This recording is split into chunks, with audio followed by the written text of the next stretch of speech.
Hello, hello, hello. Back with another Path of Exile 2 Monk video. So we're going to go with Monk 1.5. I've been playing around, been doing a few bits, leveling up, looking through gear, changing support gems around, and so far it's looking good, Maybe I'll do tier 15 maps at level 76, so that's kind of like flying me up the ranks, getting a couple of 100 million XP per run, which is pretty good. But let's go through what's changed, what I've updated, a few other bits. So level 81, we've increased obviously strength, dexterity, intelligence. This is the standard across the board. Energy shields at now 2,614. We've got 1,400 life, so what we're looking at 5k. So it's not too bad.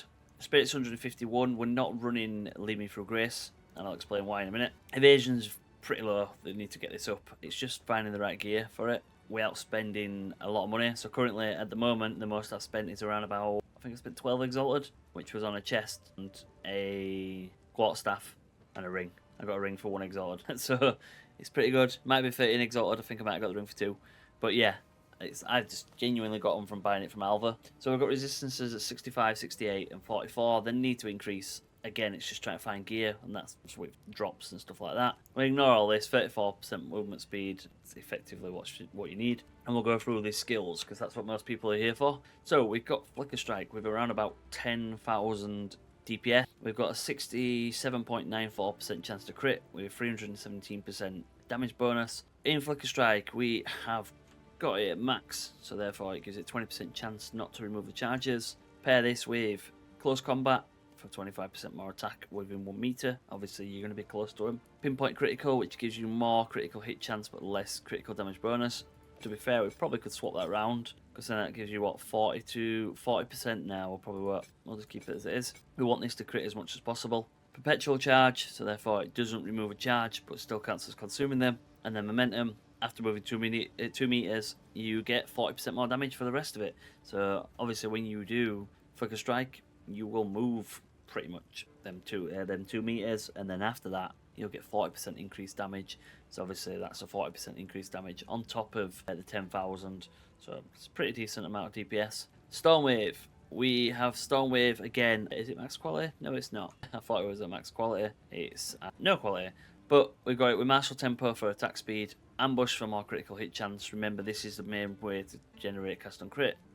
Lightning Infusion. So this runs around about 35,000, 36,000 when we're in game. So it's pretty decent. And like I say, it gets some decent amount of crits and generates a lot of power charges. Charge Staff, we've got with twofold, Culling Strike, Persistence for that more effect, and Neural Overload, which gives you basically more Electrocute Prime on hits.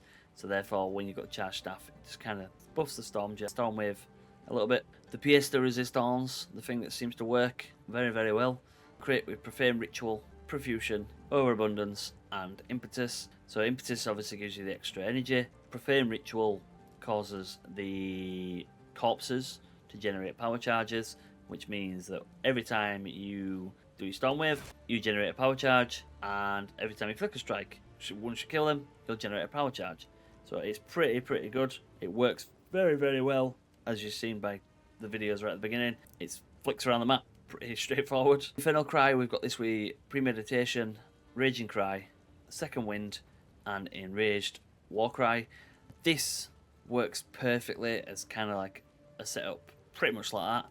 So what you'll do is your skills will be empowered as you use it.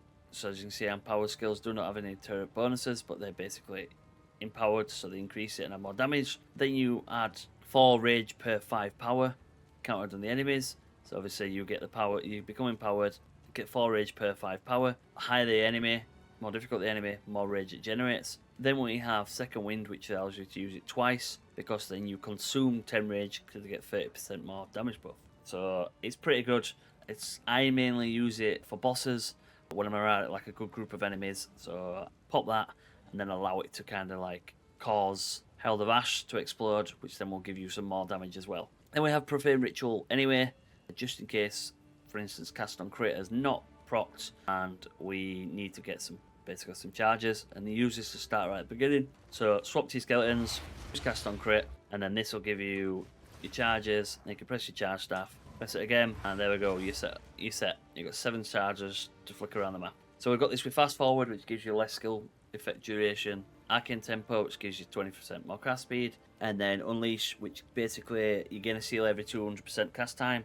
So the unsealed when it's cast, which basically it deals 50% less damage, which you don't care about the damage, but what happens is each time you gain a seal, it will add up and up and up and up until eventually it will proc again. So it gives you like an extra chance to proc. Sacrifice is obviously for the minions. Once we update it, obviously we can get into revive more quickly. Then we've got Herald of Thunder. This is kind of like, it's weird, but it's kind of like my Herald of Thunder, Herald of Ash, and Herald of Ice build. I do want to get Coming Calamity, so I can kind of get a Herald of Thunder, Herald of Ash, and a Herald of Ice, so they can all proc at the same time, as well as Flicker Strike. But it's a bit difficult at the moment. So we've got Herald of Thunder with Ice Bite for extra cold damage, Glaciation for more freeze build-up, Cold Infusion for more cold damage, and then Cold Penetration for cold resistance. So what will happen is when Herald of Thunder will hit, it will cause them to freeze, which will then cause them to shatter, which will then cause them to explode effectively.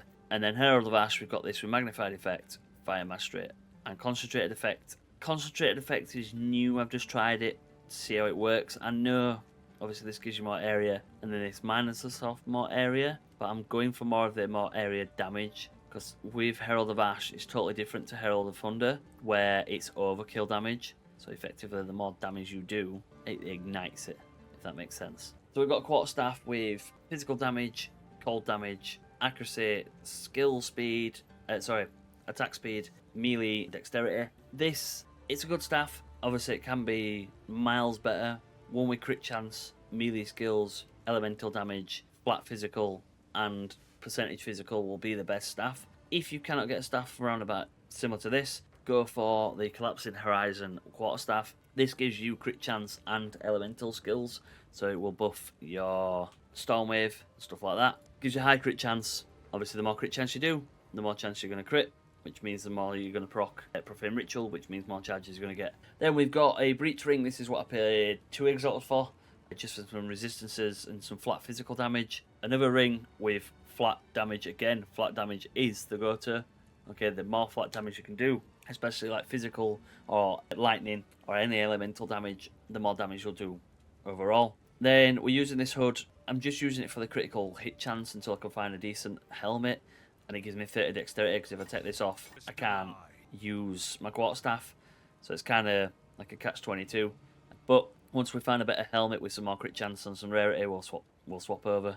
Gloves, we've got melee skills, cold resistance, physical attack as mana, just to get some of that mana back. And we've also got the Boar Talisman for rage of melee hit. Obviously, Monk is melee based, so we're going to get rage every time you hit. Pair that with using your Herald of Ash, so your Infernal Cry, and you're going to generate quite a bit of rage. Then we have a Solar Amulet, something I found out today, and I don't know why, but the type of amulet affects the damage you do, and I never even knew. Honestly, I don't know if this is just new to me, or if people knew about this and it's been the norm all along, but I got myself a Lunar Amulet with 27% increased critical hit chance, 47 to Spirit, 19 to Attributes, 21 to Intelligence, and some maximum energy shield and stuff like that. I was like, oh, this looks good. This looks very good. 27% critical damage bonus, 15 critical damage bonus, attributes, etc. Put it on, lowers my DPS, and I figured out why. So you see the fire damage, cold damage, lightning damage, an estimated chance to ignite. With Solar Amulet, it increases it. So even though my critical damage bonus goes down, because everything else goes up, my damage goes up. Genuinely didn't know that. Then we move on to the boots. These are just some evasion boots with 35 movement speed. Need 35% movement speed. Anything other than that is just absolutely pointless. Like, you're so slow. I know we flicker around the map, but still, it's nice to have movement speed in general. Chest with energy shield, intelligence, some resistances, stuff like that. This is, I think this cost me like, this cost me 10 Exalted. Yeah, this cost me 10 Exalted. This cost me 1 or 2 Exalted, something like that, and then one of these rings cost me 1 Exalted. So I've paid, what, 13 Exalted overall. Rest of it is all from Alva. Then we've got a belt with fire, cold, and lightning resistance. I get it with 3 charms. So again, just for some resistances, pretty decent. I have been trying to run Sniper's Mark, so I did put it with Handy Cholula to get the critical hit chance, and then with Sniper's Mark will they also give you critical hit chance, critical damage bonus, sorry. So basically you'd hit Handed Cholula, which then would proc Sniper's Mark, which would then cause more damage bonus. But I'm not too sure how it works yet. It seemed alright. It's probably more of a bossing. I'd say it's probably more of a bossing area. I have played around with a Falling Thunder build as well, which was working pretty well. It was generating power charges, so every time I was doing Falling Thunder, it was generating a power charge, and it was clearing the map pretty fast, but not as fast as Flicker Strike does. So that'll probably be something I'm going to play around with, because I feel like a Falling Thunder build would be very, very cool. And then on the other weapons, we have a Scepter with Spirit and Minion skills, and then we have a focus. The reason the focus on it is just genuinely for the cast speed, to just give me more cast speed, so when we proc Profane Ritual. So we'll go into the skills, and I'll explain what I've gone for and how I'm going to move forward. I haven't done the third Ascendancy yet. I'm probably going to move into trigger spells, even the meta bit, or even come up here to get Elemental Expression, because obviously it's melee critical hit, so melee attacks are those directly hit by melee slams, and any projectiles it will create do not count as melee damage. So what it'll do is it'll flicker around and cause fire explosion, arcing bolt, and icy waves. So I'm going to see what that does, see if that works. Not going to lead me through Grace, I don't think, because I need the other spirit for the minions. So we've gone for as much critical damage bonus and chance as possible. Let's come up the left hand side. We've got Flow Like Water for dexterity, attack speed, and intelligence. Mindful Awareness for energy shield and evasion. Step Like the Mist for movement speed, mana regen, again dexterity and intelligence. Crashing Wave for critical hit in the past 8 seconds. Then you want to pair that with Moment of Truth, because if you haven't dealt a critical hit, you get obviously the critical hit chance as well. Then Power Within for critical damage bonus if you've gained a power charge recently. It might be worth, actually like fully maxing these out if you've got the skill points and if you've got the energy shield and stuff, but it's entirely up to you. But that gives you 1 to power charges. Then we come up here for more critical hit chance on critical exploit. Then we took Insightfulness, which gives you more maximum energy shield, more mana regen, and more intelligence. So it's around this side. So again, there's loads of energy shield bonuses in there. Then we've got Lust for Power, which gives you 5% chance the power charges will be maximum. Procs quite a bit, to be fair. It's nice seeing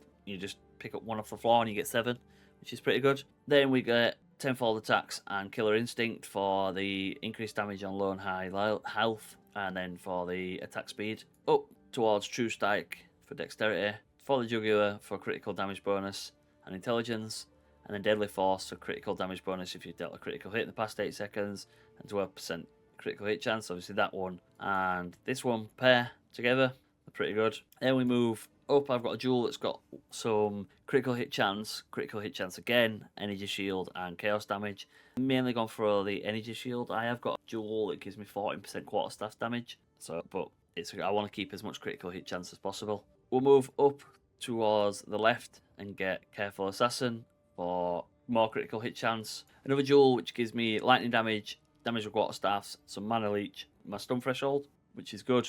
Obviously, stun's ridiculous on this game now. Then we take Ingenuity for more intelligence and Patient Barrier for more maximum energy shield. That's a huge increase of energy shield, 60%.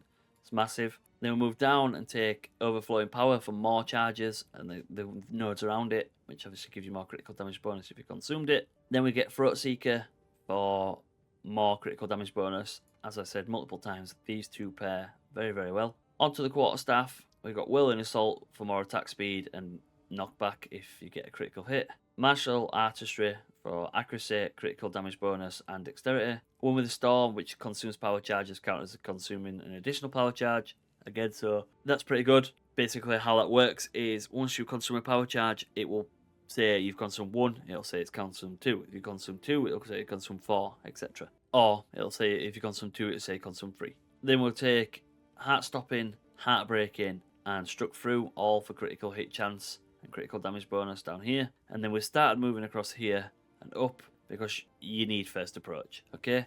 First Approach is a very, very, very good skill to have because you get 50% increased critical hit chance of enemies on full life and 80% increased damage with hits against enemies that are on full life. And then if you take this, which gives you more critical damage bonus, this, which gives you more critical damage bonus, this, which gives you more critical damage bonus, and then obviously even if you want this, more damage, you've got an 80% critical damage bonus there, plus another 80%. So you've got 160% critical damage bonus increase with enemies that are on full life. You cannot be blinded while you're on full life. And then you have a 50% increased hit chance, critical hit chance with enemies on full life. So your crit is ridiculous. This little section here, if you're struggling for DPS, will boost your DPS up significantly. Okay, it is a very, very, very good skill to have. If you can't get first approach, so you're not near it, you can anoint it. Obviously, you can see it there. Paranoia and Fear. If you are struggling for any other ones, I'd probably go and take like Sundering, any crit chance, overwhelming strike, etc. There we go for crit chance, crit damage bonus, more stun build up. So you can anoint them into your amulet, especially seeing as though these are around here. And these are very good as well.